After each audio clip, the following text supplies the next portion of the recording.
My name is Su-Ling Ching, and it is my honor to be the President and CEO of the Ottawa Board of Trade. I'm here today in the beautiful Kin Vineyards in Carp, just a little bit west of Canada, to enjoy our CEO talk featuring the 2020 CEO of the Year, John Sicard of Kinaxis. Our guests are thrilled to be here to test their wines, to network in a safe manner, and to learn from one of Ottawa's best business leaders.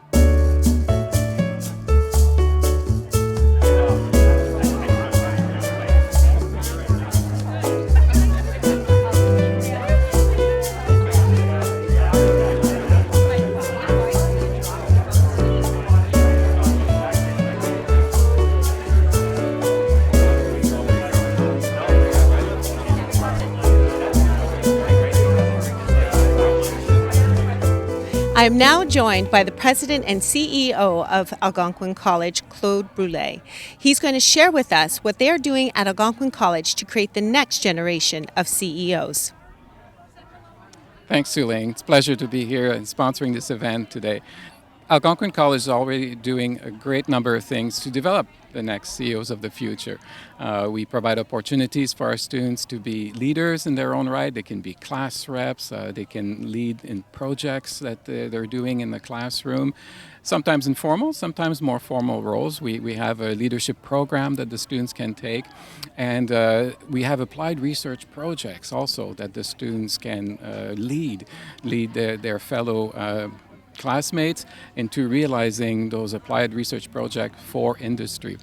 We also have an entrepreneurship center where students can develop their curiosity, their creativity and innovation, and really take on their ideas that perhaps they've been thinking about for some time and now can bring to fruition. So we have a lot of great ideas that we've put together, both at the program level, but also informally outside of the classroom. And all those initiatives contribute to developing the kinds of talent that could lead one to become a CEO of the future. Thank you, Claude, for your leadership and also for everything that Algonquin College is doing for the future of Ottawa. Thank you for making tonight possible.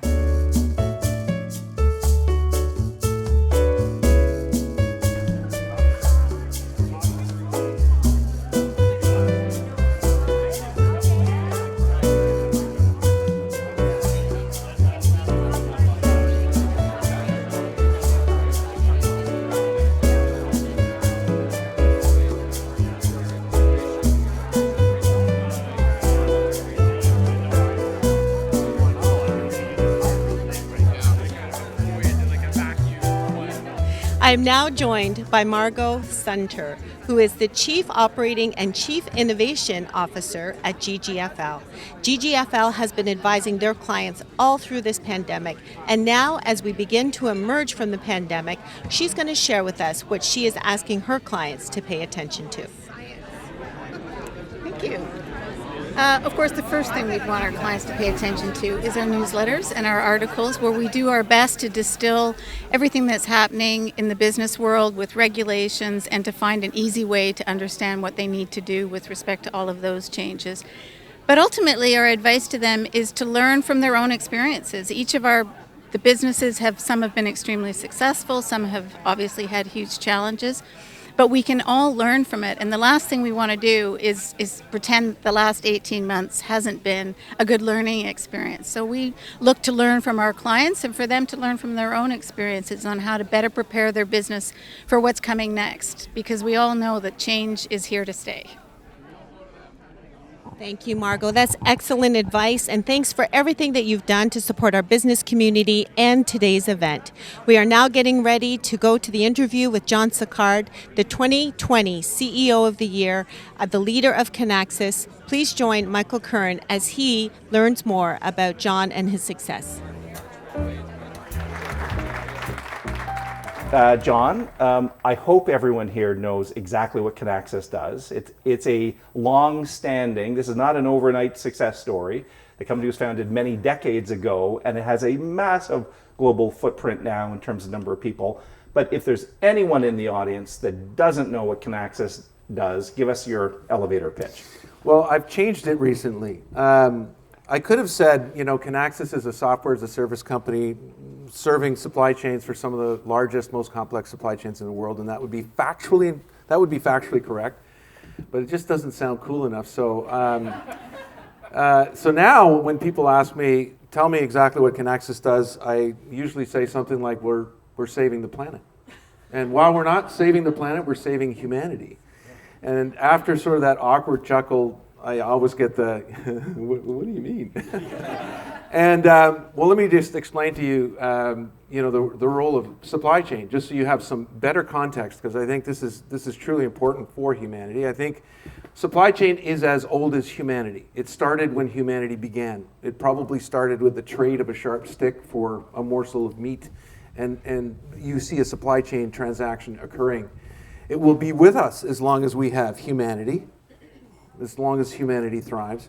And so it's truly a noble cause. Now, the flip side of the exact same coin is that supply chains cannot function without consuming the Earth's natural resources. So we are, in a way, saving the planet by, and we're obviously serving humanity while simultaneously saving the planet. Because what we do, and I think we've never been more relevant, is we are the cause for driving hyper-agility in some of the world's most complex supply chains. And when people think about it, it's not just niceties, it's necessities. If I look at two of our largest customers, Procter & Gamble and Unilever, they serve between 3 and 4 billion humans every 24 hours. If we can improve their efficiency and their agility by 25%, maybe they can serve 5 billion with doing no less harm to the environment. So there's my pitch. I love it. I love it. Yeah, that's a very Simon Sinek type answer, right? That you just gave everybody the big why. I want to dig into that a little bit. So, pick up on one of these customers and let's get into, maybe there's some possible prospective investors here in the audience. Tell us in a concrete way what you do for one of your customers. Like what? So I get it, supply chain management, but take a customer and say, well, we take these, this massive complexity of a manufacturing process and bring it down. Get into the weeds a little bit. Well, let me explain it this way. The term supply chain, when you hear the term, you think of a chain. And when you think of a chain, you think of a collection of chain links, right? And so a supply chain works very much that way. Every chain link is a function. The tip of the spear might be sales and operations planning or demand planning or your forecasting. How many of these am I going to sell? In which theaters, for how much money, or whatever, okay? So it starts there. It goes to master scheduling, to inventory, to capacity, and so on. Now, what Kinaxis has done, in fact, it's less about the technology that we've invented and more about the technique. This is what's made us most relevant recently. Rather than focusing on optimizing every chain link, there's this flawed approach. We're coming from an era where if you optimize every chain link, you've optimized the chain. That's flawed thinking. And so we started thinking about this 25 years ago and said, we've got to change the techniques involved in supply chain governance. And instead, what we focused on is what we call concurrent planning. So we've built, if you will, a supply chain planning environment that is inextricably connected. It's like a supply chain aware brain. And so essentially what you have is, rather than this cascaded approach to planning where you plan your demand and when you're happy, hand it over to the next silo, and when they're happy, they'll hand it over to the next silo. Well, that approach breeds lethargy. And during a pandemic, let me tell you, lethargy is your enemy. And so when Kinaxis showed up, we said, no, our approach is concurrent. It's impossible to plan one function without simultaneously planning them all. And so we've essentially codified agility in the process. And so, and this is, just to give you some context, we're taking processes that used to take 2 weeks, and it's now with our technique, often takes 2 minutes or less. It's that dramatic. It's not a incremental improvement. It's a giant leap forward. And so we're living through a renaissance right now. I'll tell you that right now. There's, every supply chain leader that I talk to have said the words to me, what got us through the last 30 years won't survive the next 3. And so there's, for students, I tell every student I meet, there's never been a better time to join this practice, this discipline, this craft. There's never been a better time to be part of it. The next 10 years are going to be super exciting, super exciting. Really interesting. And we're going to start getting into the company a little bit more in terms of some of the numbers and that type of stuff. But I think it's worth noting that when your clients are adopting a Kinaxis solution, it kind of becomes how they function, right? There's a stickiness to it. They're your customers for a long time, in other words. Yeah, we still have the same customers. Honeywell was the first customer, and they joined us in 1995, I want to say. I'm still connected with their chief digital officer. And indeed, I think, the customers that adopt this new technique, it's quite addictive. We often say it's more addictive than the internet or electricity. Once you live with electricity, you never go back. It's exceptionally efficient. And obviously, when my opening remarks about what we do, the craft of supply chain, the heroes of supply chain during the pandemic, more than ever have had to be hyper agile. Everything in the supply chain world, things you could trust yesterday could no longer be trusted today. That's the life they're living right now. Right? Things are going on worldwide allocation. Transportation lanes are open, closed, open. Port strike. All of these things are happening, and so I think the customers that leverage our technique are quite passionate about it because we've literally changed their life.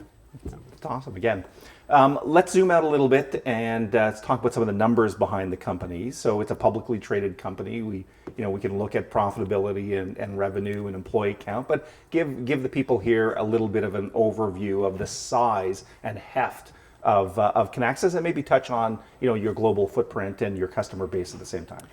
Sure. So we've been growing pretty aggressively, and I always think about size as just a number. I'm 59. Is that old? I never act my age. So Kinaxis now about 1,300 people. We hired about 500 people in 2020 during the pandemic, which was quite an exercise. I call them the class of 2020. We haven't met them yet. And we're now, we've met them in 2 dimensions anyway. We've met them in 2D. But we're looking forward to bringing everybody back together again. I think we're in 25 countries right now, but we have, I want to say, 7 formal offices where people can congregate. Okay. And annual revenues and profitability? Yeah, so guidance, and I want to make sure I get the number right, because I've just crossed over the third quarter and we haven't announced yet, so earnings call in a few weeks. But the company is guiding in that 240-ish range. Okay. In US dollars. That's a million, by the way. Yeah. Just to be clear. Yeah. The thing that's interesting about Kinaxis, and a lot of people don't realize this, especially in Ottawa, you drive by the building and you have no earthly idea that we are behind, the supply chain planning for companies like, I mentioned 2, Procter & Gamble and Unilever and Mars and Toyota and Sony and Cisco and Sanofi and Novartis, and some of the largest companies on the planet are relying on techniques and technologies entirely designed by human hands in Canada here. And so they drive by with no idea what we're doing. And so as part of my job is to celebrate the awesome stuff that the women and men at Kinaxis do. It's truly remarkable.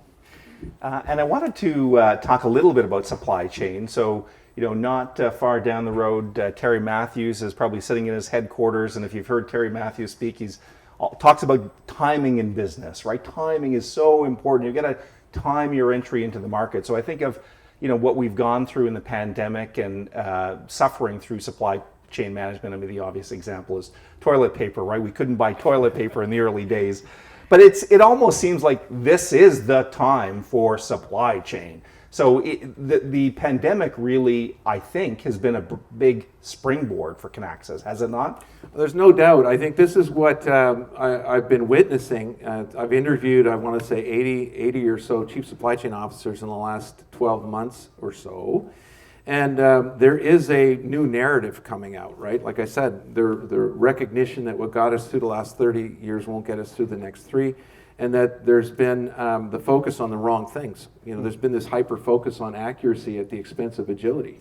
And obviously, when COVID hit, every math model in the world collapsed, and they realized, hey, it's like cockpit. It's great to have autopilot, but if you hit turbulence unexpectedly, the pilot's first maneuver is to turn off autopilot.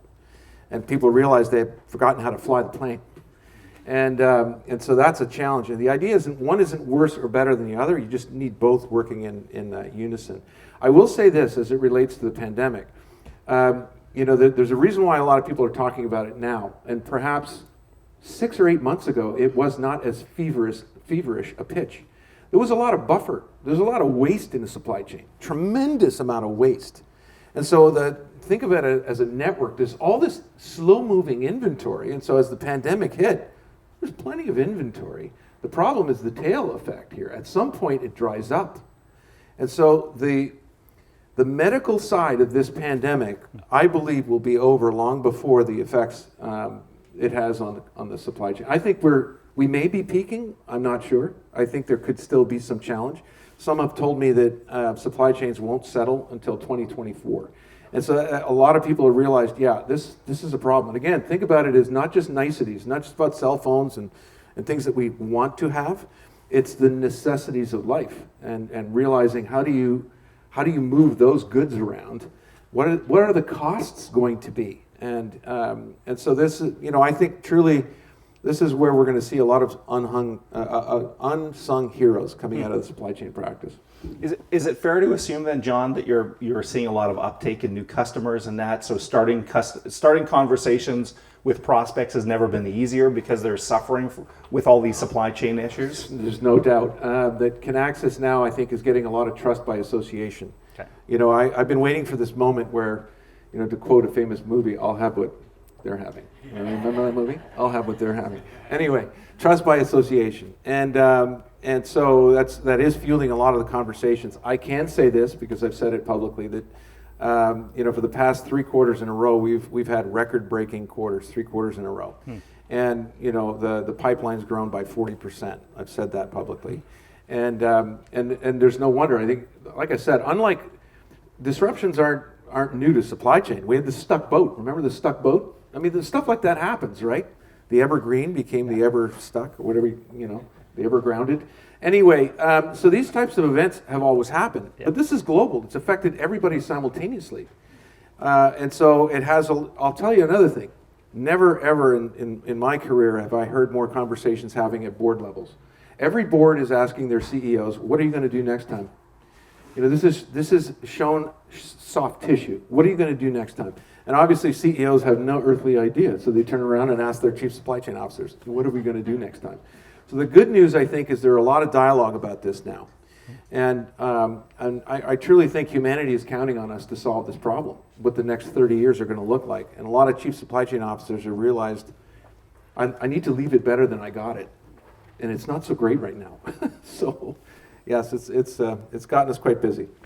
One of the ways that Kinaxis' success is manifesting itself in Canada, just a little east of us here, is a brand new headquarters. So I think it's 150,000 square feet. So I think if I get my timeline right, it's always confusing in the pandemic.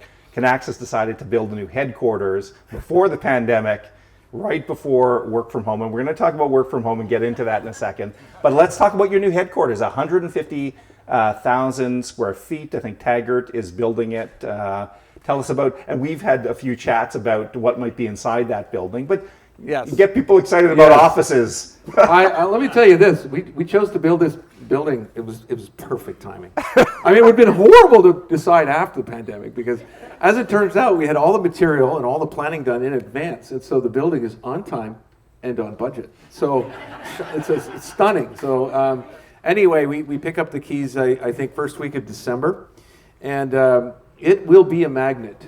For sure. Our company culture is anchored on 3 simple words. People matter here. And I think when people visit, they will very, very quickly see what we mean by those 3 simple words and how we manage the human condition and how we treat employees and what the space will be like. And so I have a very distinct philosophy on this topic. I know it could be very controversial. Others have chosen different paths. Mm-hmm. But I am very, very much looking forward to getting everybody back together again, and having an event maybe like this, maybe a bit bigger, as a grand opening. So we'll see. So let's get in all of these CEO talks. We do dig into an issue, and I thought this one might be very pertinent to the people here. And of course, as I said, you're building 150,000 square foot new headquarters. So, what are your views from work from home? Because I'll play the devil's advocate here. So, we all went home and we all had Zoom, and we're all checking in some capacity, and that's debatable to what capacity. We're getting some work done. So why do employees at some point, do you think, have to come back to an office? Well, I have a bit of a philosophy on this. I think the natural state of humanity is togetherness. I think there's a reason why tribes get formed. They lock arms and they feel more confident together. They're stronger together. And so I think, it is a way of building culture. I think experiencing human beings is much more immersive in 3 dimensions than it is in 2. So those are simple beliefs that I have. Now, I also think you're right. We survived just fine. Humanity's. This isn't the first test the planet has faced. It won't be our last. Might be our worst for this generation, but. If you ask people, do you think we'll survive it? I've never met a person that says, no, we're doomed.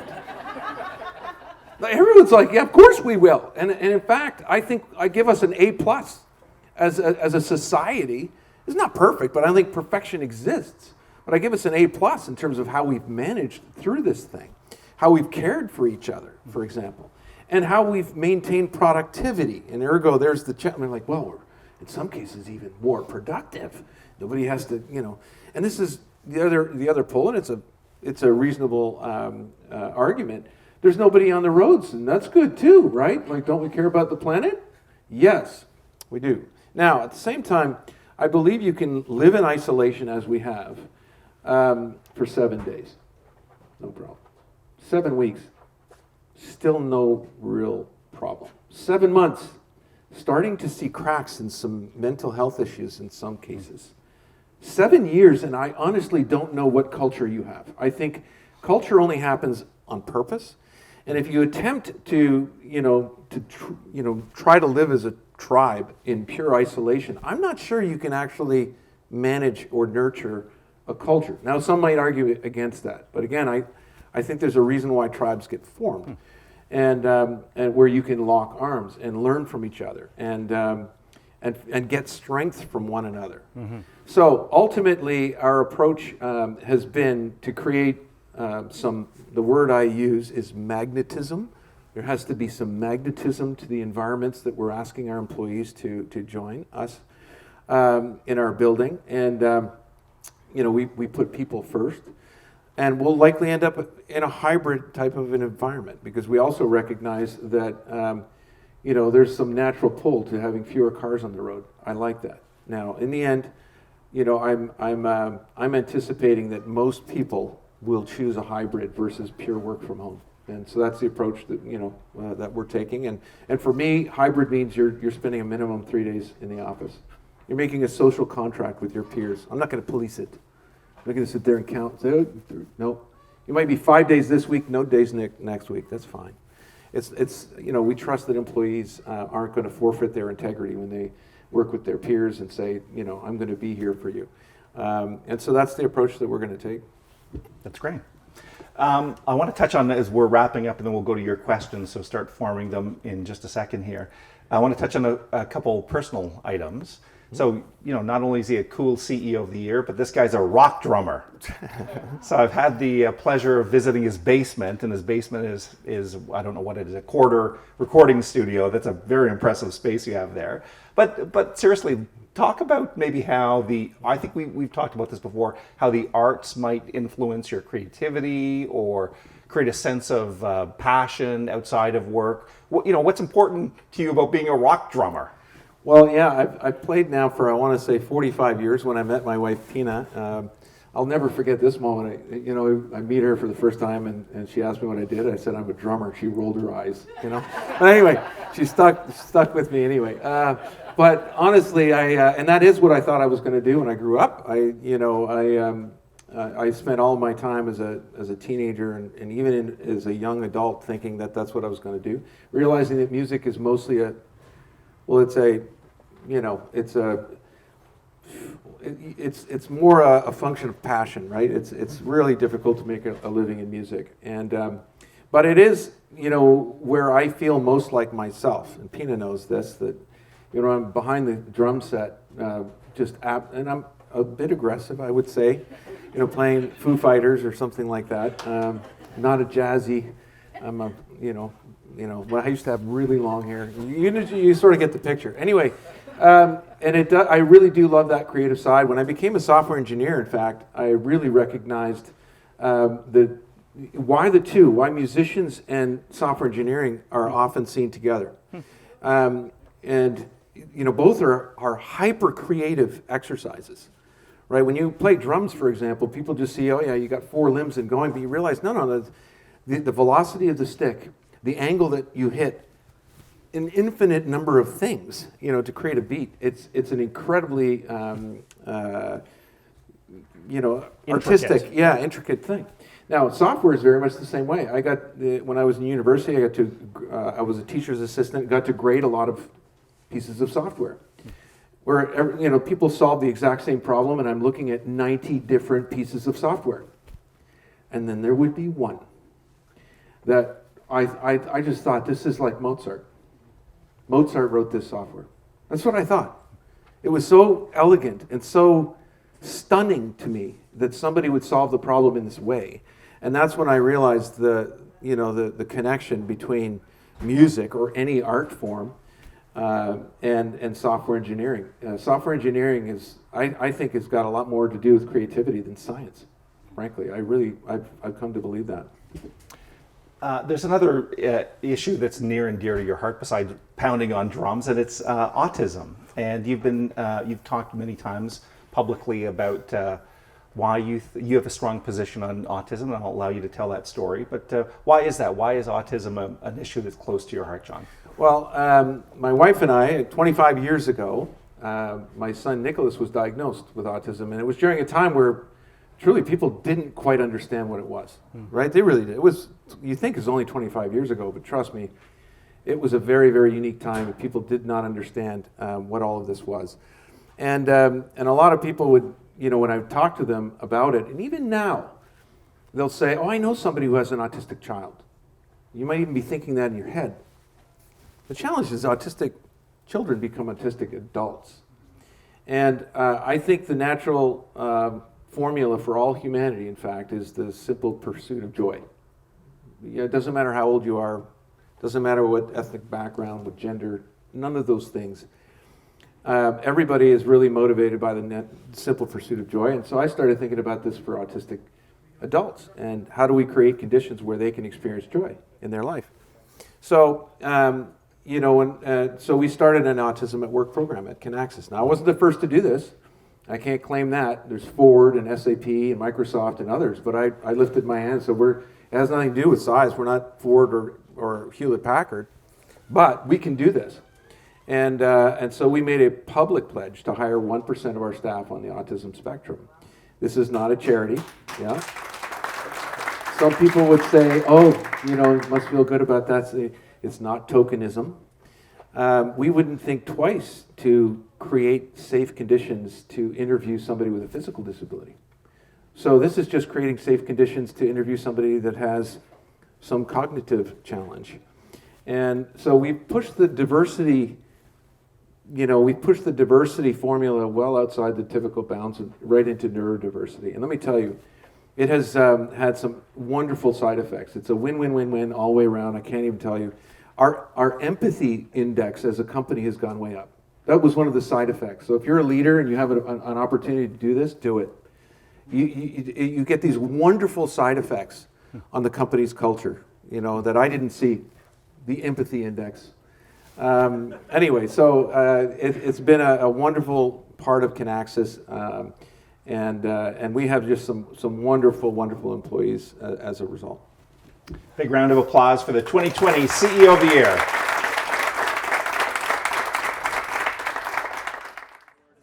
Well, it's been a wonderful afternoon here at Kin Vineyards as we've hosted our CEO Talk featuring the 2020 CEO of the Year, John Sicard of Kinaxis. Thank you, John, for sharing so many insights. We've also enjoyed some great wine and networking, and it wouldn't be possible without our event sponsors, Algonquin College and GGFL. Thank you very much for making this happen. On behalf of the Ottawa Board of Trade and the Ottawa Business Journal, we hope you've enjoyed the show, and we'll see you again soon.